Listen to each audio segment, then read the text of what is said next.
बहुत समय पहले देव, मानव और दैत्य तीनों लोकों में अपना अपना कार्य चलता था।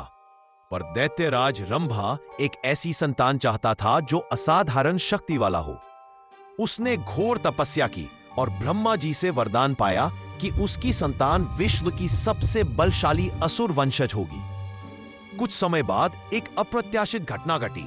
रंभा की एक भैंस से संतान उत्पन्न हुई जो आधा असुर और आधा भैंस की प्रकृति लिए हुए था। वही बालक आगे चलकर महिषासुर कहलाया। बचपन से ही महिषासुर में क्रोध, घमंड और शक्ति के प्रति लालसा थी। वह बड़ा हुआ तो उसने दैत्यलोक का राजा बनते ही यह निश्चय किया कि वह तीनों लोकों पर अपना अधिकार करेगा।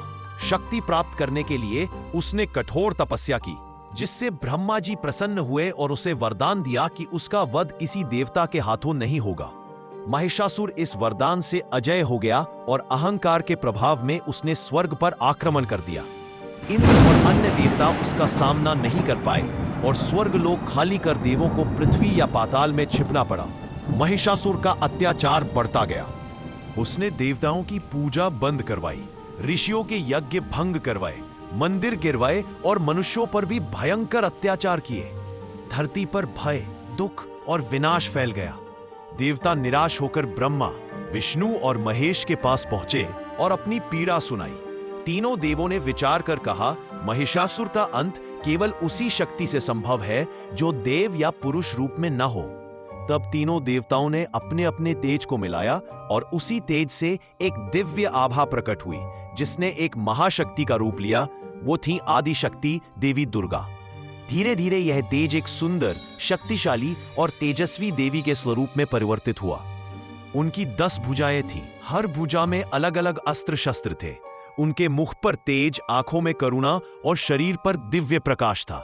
ब्रह्मा ने उन्हें कमंडल, विष्णु ने चक्र, शिव ने त्रिशूल, अग्नि ने शक्ति, वायु ने धनुष बाण, वरुण ने शंख, इंद्र ने वज्र, कुबेर ने गदा और हिमालय ने उन्हें एक भयंकर सिंह प्रदान किया, जिस पर देवी ने आरूढ़ होकर युद्ध के लिए प्रस्थान किया।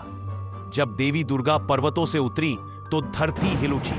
आकाश में देवलोग उनकी एक झलक पाकर भय, चिंता और पीड़ा से मुक्त हो गए। महिषासुर को जब ये खबर मिली कि एक दिव्य नारी उसे युद्ध के लिए चुनौती दे रही है, तो वह हंसकर बोला, एक स्त्री मुझे चुनौती दे रही है, ये मेरा अपमान है, और क्रोधित होकर युद्ध के लिए निकल पड़ा।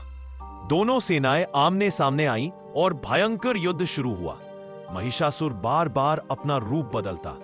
पहले वह विशाल भैंसा बना और देवी पर झपटा, फिर हाथी बन गया, फिर सिंह, फिर सैनिक, फिर विशाल पर्वत की तरह। लेकिन हर बार देवी दुर्गा अपने अस्त्रों से उसका वार रोकती और उसे पराजित करती। युद्ध 9 दिनों तक चला। हर दिन देवी उसका नया रूप नष्ट करती। 9 रातों तक यह संघर्ष चलता रहा। इन्हीं 9 रातों को नवरात्रि के रूप में पूजा जाता है। 10वें दिन जब महिषासुर अपने मूल भैंसे के रूप में देवी पर हमला करने आया, तो देवी ने उसे पकड़कर नीचे गिराया। उन्होंने अपना त्रिशूल उसके हृदय में भोंक दिया। महिषासुर धरती पर गिर पड़ा और उसका अंत हो गया। इसके बाद समस्त देवताओं ने पुष्प वर्षा की और देवी की स्तुति की। स्वर्गलोक को उसका राजा वापस मिला। मनुष्य लोक में शांति बहाल हुई।